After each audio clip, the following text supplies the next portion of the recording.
Hello everyone, welcome back to my YouTube channel. ഇന്ന് ഞാൻ വന്നിരിക്കുന്നത് ഒരു പരിപ്പ് കറിയുടെ റെസിപ്പിയുമായിട്ടാണ്.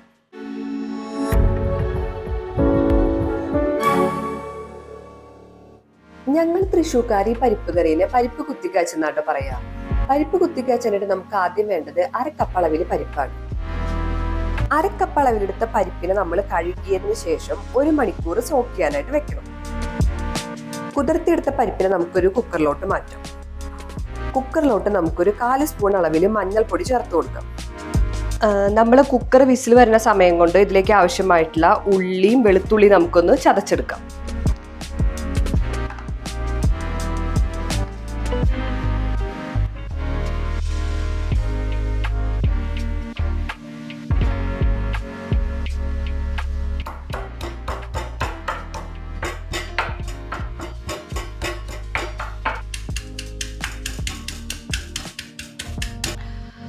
ഉള്ളിയും വെളുത്തുള്ളിയും ചതച്ചെടുത്തിട്ടുണ്ട്.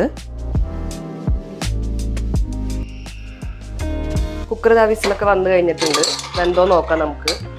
പരിപ്പ് വെന്ത് കിട്ടിയിട്ടുണ്ട്. ഈ ഒരു അളവിൽ നമുക്ക് വെന്താൽ മതി. ഓവറായിട്ട് വെന്ത് കുഴഞ്ഞു പോകരുത്, അപ്പൊ കറിക്ക് ടേസ്റ്റ് ഉണ്ടാവില്ല.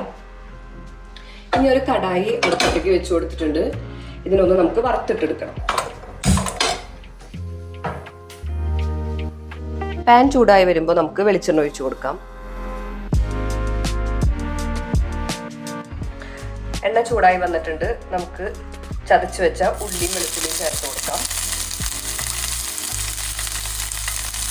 അതിൻ്റെ കൂടെ തന്നെ ഒരു തണ്ട് കറിവേപ്പില ചേർക്കാം.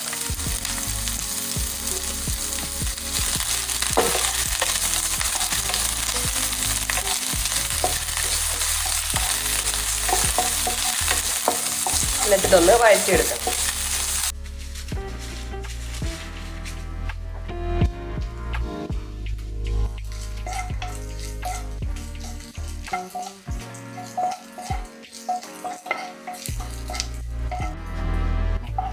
വളരെ ഈസി ആയിട്ട് ഉണ്ടാക്കാൻ പറ്റിയ ഒരു കറിയാണ്. അപ്പം നമുക്ക് വേറെ സൈഡ് ഡിഷ് ഒന്നും ഇല്ലയെന്ന് വെച്ച് കഴിഞ്ഞാൽ ലഞ്ചിനൊക്കെ പെട്ടെന്ന് തയ്യാറാക്കി എടുക്കാം. ഉള്ളി ഒരു ബ്രൗൺ കളർ ആയിട്ടുണ്ട്. അപ്പം ഞാൻ ഇതിലേക്ക് ഒരു 1/4 സ്പൂൺ അളവിൽ മുളക് പൊടി ചേർത്ത് കൊടുത്തിട്ടുണ്ട്. അത് നിങ്ങളുടെ എരിവിനനുസരിച്ച് ചേർക്കുക. ഞാൻ ഇതിൽ 1/4 സ്പൂൺ ചേർത്തത്. ഇതിലോട്ട് ഇനി ഒരു പാക്കറ്റ് ചില്ലി ഫ്ലേക്സും കൂടെ ആഡ് ചെയ്യുന്നുണ്ട്.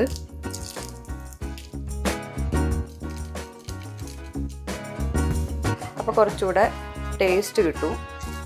നിങ്ങളുടെ കയ്യിൽ ചില്ലി ഫ്ലേക്സ് മാത്രമുള്ള അത് മാത്രം ചേർത്താൽ മതി, മുളക് പൊടി ചേർക്കണ്ട.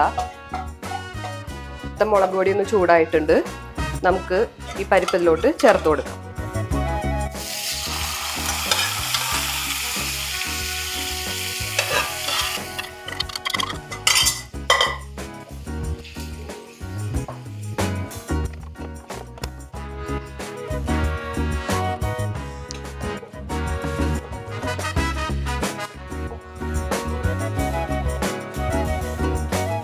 ഞാൻ പരിപ്പ് വേവിച്ചപ്പോൾ തന്നെ ഒരു 1/4 സ്പൂൺ അളവിൽ ഉപ്പ് ചേർത്ത് കൊടുത്തിട്ടുണ്ടായിരുന്നു. ഇപ്പൊ നോക്കിയപ്പോൾ ഉപ്പ് കുറവാണ്. അപ്പോൾ ഒരു പിഞ്ചളവിൽ ഉപ്പ് കൂടെ ചേർത്ത് കൊടുക്കാം.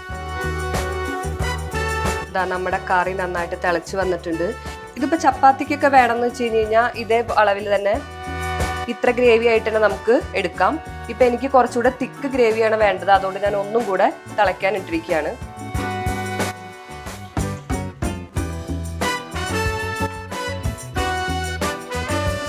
കറി നമ്മുടെ ഓൾമോസ്റ്റ് റെഡി ആയിട്ടുണ്ട്. എനിക്ക് ഈ ഒരു തിക്നെസ് ആണ് വേണ്ടത്. നമുക്ക് ഓഫ് ചെയ്ത് വെക്കാം. പരിപ്പ് കുത്തിക്കാച്ചത് എന്നും എൻ്റെ ഒരു വീക്ക്നെസ് ആണ്. സ്കൂൾ കാലഘട്ടത്തിലൊക്കെ അമ്മ ലഞ്ച് ബോക്സിൽ തന്നു വിട്ടിരുന്നൊരു റെസിപ്പി ആയിരുന്നു ഇത്. നന്നായിട്ടുണ്ട്. റെസിപ്പി ഇഷ്ടമായാൽ എല്ലാവരും ട്രൈ ചെയ്ത് നോക്കണം.